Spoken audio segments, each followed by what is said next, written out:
please feel free to put them in the chat. I'll take a look at them at the end.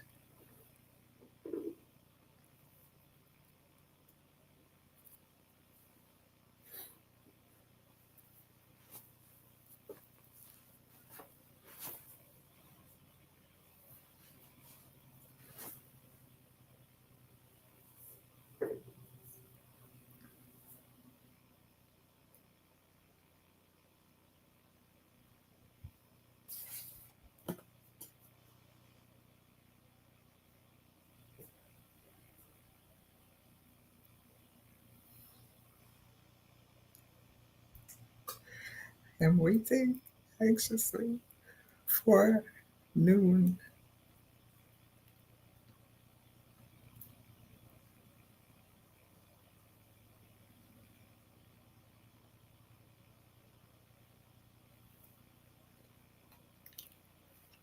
Don't be afraid of the people who have gone live and they've survived. They live to tell the tale. So,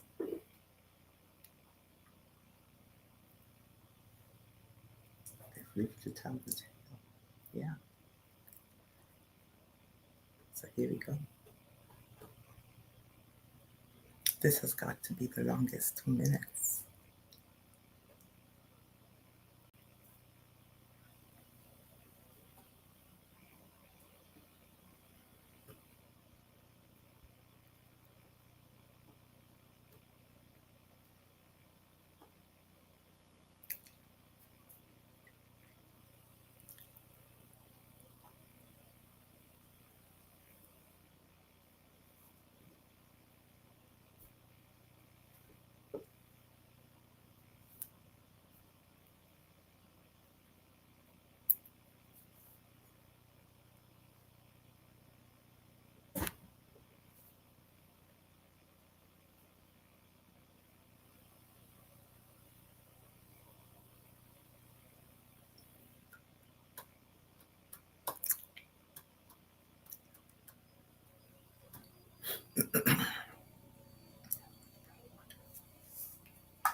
Well, greetings, greetings, greetings, friends and followers. This is Nurses Talking.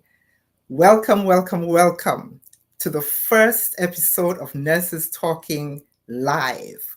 We are live on LinkedIn, YouTube, and Facebook. My name is Dale Barzee.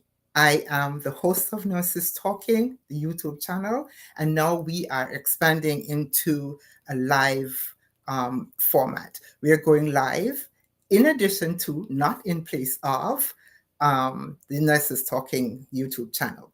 So, welcome again. Whether you are tuning in live or you're catching the replay, thank you for being here.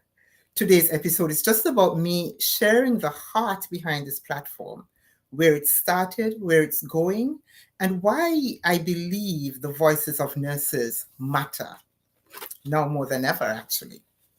So let's start with, how did it happen? How did this come about? Where did the idea come from? Well, to be quite honest, I don't really remember for sure when the seed was planted. I can't pinpoint the exact moment I said to myself, this is what I'm going to do. I can, however, tell you, I do remember the moment I knew what it would look like. It was 2003. That's 17 years before it ever came into fruition. At that time, I was doing staff development. And one day I was at work, walking past a common area. TV was on, and Oprah Winfrey is on. And she's sitting down, having a conversation with a guest.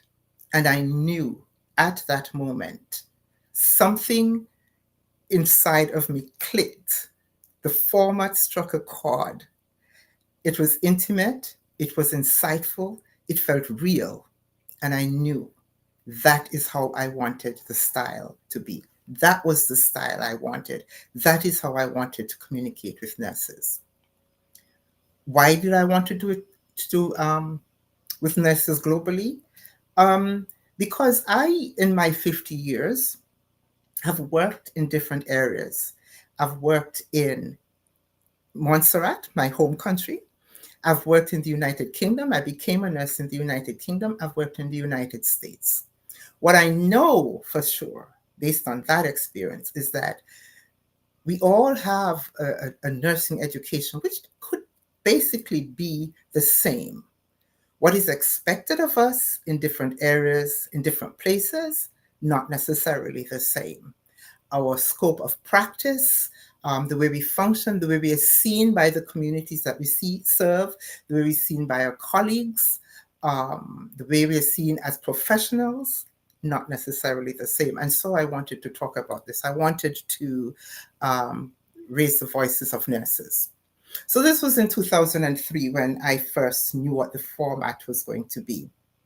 But at that time, I have to tell you, my life was full. I had children in school and in college. I was working a full-time job. And if you know nurses, you know that I was actually also working a per diem job. And I thought also that to bring this idea to life, I would need a whole crew. I would need the cameras, the lighting, the sound system, all of that. That would have been expensive. That would have been time consuming. It just was not the right time. And so somewhere along, somehow, I think I kind of shelved the idea. It kept popping into my consciousness, time after time, but it never seemed to be the right time, anytime. And then 2020 came and the world paused because of the COVID-19 pandemic. Everything changed, including the way we connect. Suddenly, platforms like Zoom became everyday tools, and the barrier of needing fancy equipment fell away. And I thought, oh, I saw an opportunity in the midst of the disaster. And I thought, this is my time. This is how I will do it. I will use this technology to help me to connect with nurses. Well, do you think it was easy? Heck no. I didn't know how to start a YouTube channel. I didn't know how to host or record on Zoom. I didn't know how to edit a video. I didn't know how to approach nurses or to get the word out. But guess what? I was 68. And when you get to be 68, you get to be a little bit full of yourself and you think, well, I can teach myself. And so that's what I did. It was quite a learning curve, I have to tell you. There were many late nights, many tutorials. I kept going though, and Nursestalking was born. And right here, I think I have to say thank you to my family, especially my children, because every time I had a technological question, I'd call one of them and say, what do I do about this? And they would walk me through. But here we are. It is almost 5 years later. It was born in October of 2020, and it's almost 5 years later. And now there are 325 plus videos out there on this public domain with participants from more than 25 countries. That is a big deal to me because even when I thought I wanted to do this, I didn't see it, I didn't, think of numbers like that. So I have 3 goals. I've always had 3 goals with this platform. One is that I wanted to provide a platform where nurses could share their experiences, their challenges, their inspirations without judgment. We would have a conversation. We would talk and chinwag as nurses. Whether they were student nurses, retired nurses, anywhere in between, regardless of what you were doing, we would have a conversation. That was the first thing. The second thing is that I really wanted to highlight the many and varied opportunities this profession has to offer. I am telling you that I went through most of my career without having any idea of just how big, how wide, how vast this profession was. This to me is like the universe, and you know how the universe is constantly expanding? That is what nurses is doing. You can be anywhere You can do anything. And if it's not there, if no one has walked that path before you can create it. That nursing license that you got is a license to do anything. So nursing isn't just in hospitals. Nurses are in policy making, education, public health, global health, entrepreneurship, research, education, you name it, advocacy, just name it, just think about it. And nurses can be there. Nurses not only can be there, we are there. We're at the airports, we're in the post office, we are on construction sites, we're in that kind of area. I interviewed a nurse the other day who's in the oil and gas industry, and I'm pursuing a nurse, believe it or not, who's in the forestry industry. I dream, I'll tell you my big dream. I will share my big dream. I dream of touching the lives of 1 million nurses. I'm going to make it happen. Because if I touch the lives of 1 million nurses, I touch the lives of the people they touch. It is huge. So that's nurses. That's nurses. That's where the channel, thoughts for the channel came from. So now you're asking, well, why go live? Why go live? Right? The channel features one-on-one recorded interviews. Live is going to be a little bit different. It's going to be me talking or me and the guest talking. And the format is also going to be a little bit different. We're going to talk about things that matter. Not that the YouTube channel doesn't matter, it absolutely does. But we're still talking nursing, yes, because that's part of who I am. But also, I want to talk about talk about other parts of life that matter just as much. This is something I've been wanting to do for a while, actually. This is, if I wanted to call it, probably a dream deferred. But I want to talk about aging and how we adjust with many changes. I want to talk about travel and food and adventure and joy and creativity and dentures and disappointment and death and gray hair and everything that we have learned. Not from books, not the things we've learned from books. Yeah, that's important. But the things that we have learned from simply being alive all of these years. Right now, it's just going to be me. Maybe down the road, and I expect that I will, I'll invite guests to join me live. But for now, it's just me having real conversations, just us, I should say, having real conversations in real time, talking about real things. We are not, by the way, giving medical advice or health advice. We are talking about things that affect our lives, whether they be health or not. Because what I've learned is, if anything, is that everything impacts health. So we're still talking health. Now, how can you support and be a part of this new project? I hope to go live at the moment bi-weekly. So my next live will be Thursday, August 21st at noon. Later, perhaps, when we are more in tune and more simpatico with each other, I'll do weekly. But right now, bi-weekly. Sometimes with a theme, sometimes just checking in. In the coming weeks, let me tell you a few things I have on my mind for the coming weeks. In the coming weeks, I'll be talking about wellness and self-care. Now, if you know me, if you've been following me on LinkedIn, you know that on Wednesdays, I do a Wellness Word Wednesdays. So I'm going to expand on that a little bit. And we'll talk about self-care, because self-care is paramount. And I'm talking to nurses and I'm saying that if we are, and this applies to everyone, if you are not taking care of you, you cannot possibly properly take care of the people you really want to take care of. So you got to take care of you. So that one. We're going to talk about navigating career changes or burnout. We're going to talk about advocacy and policy impact.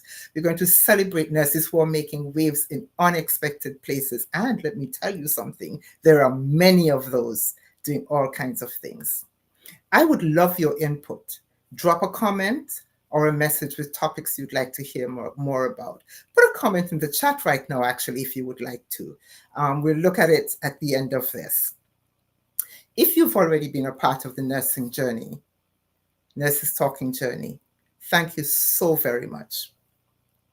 Now, before I go, there are some things I would like you to consider. I mentioned a little bit ago about a deferred dream.